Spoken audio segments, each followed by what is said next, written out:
All I have to do for the next week is that, opening the fridge.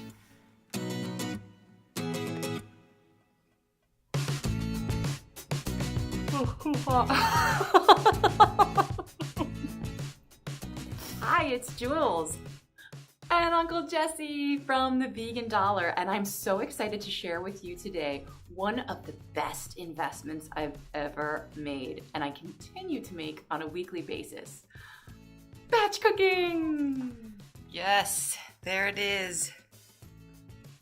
Batch cooking for a week. Now, yeah, I know, it's very impressive and you can't have any of it. So this is basically a week's worth of food for me. I am counting calories, so each of these bad boys is a very filling, mostly whole foods, plant-based, meaning all natural, limited oil meals. They're each between 350, 400 calories. So pretty much every area of the tiny apartment has something going on batch cooking day. Here on the dining room table, I have some roasted carrots marinating in like a soy ginger kind of thing. This probably looks a little weird. It's a mole enchilada casserole, so it tastes a lot better than it looks. Funky color brown there from the chocolat. Some leftover shrooms there. And then into the madness, you can see full compost, full recycling, unfortunately full trash bin. I have found with budget cooking, if you just add some fresh herbs or scallions, it's really inexpensive, really flavorful, makes you feel special at every meal, and it's just fresh and gorgeous. And then everything going, 2 burners going, with the Thai massaman curry and a mushroom potato soup. I had the leftover potatoes and cauliflower roasting down there in the toaster oven.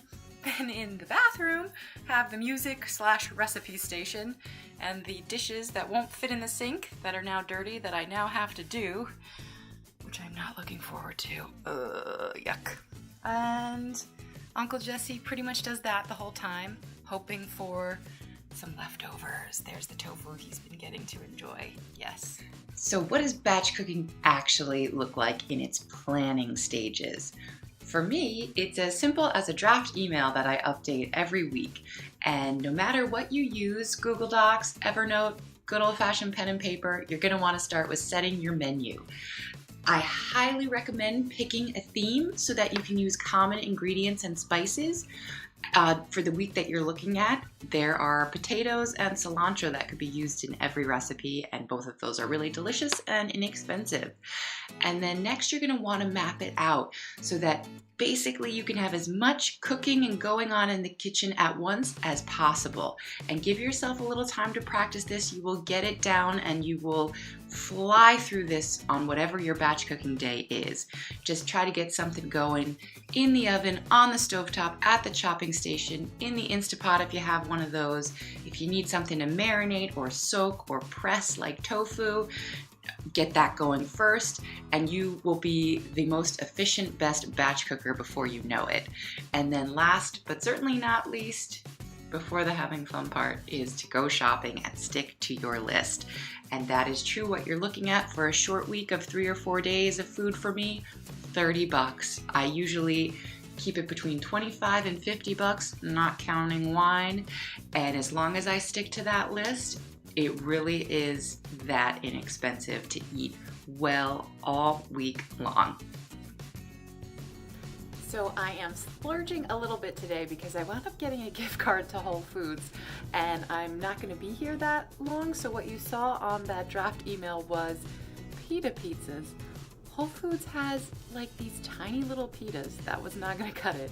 So I got the Engine 2 frozen pizza crusts. So it was like $6 or something. It's not something I would normally splurge on, so I'm actually kind of excited to try them. And then I also splurged on Follow Your Heart mozzarella. Yes, love it. Also about $6. And I shredded that up myself there. And then here's one of my favorite things from Trader Joe's. It's like meant to be a dip, but actually the whole jar is like 300 calories. So I use it as like a sauce on pizza, as I'm gonna do now, or like I dump it over a baked potato. It's delicious. And what I did here is I roasted up some zucchini and asparagus using this as the marinade.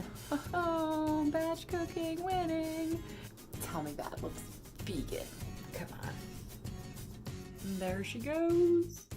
Oh yeah. The moment of truth. What's that? Okay, way too hot. I couldn't wait, but it's really good. This is post cooking. A lovely system of drying every friggin' pot and pan that I own. The only thing I didn't use today was the Instapot, surprisingly. I also just realized that this towel, were there to be a larger space between the O and the F, would take on a whole new meaning.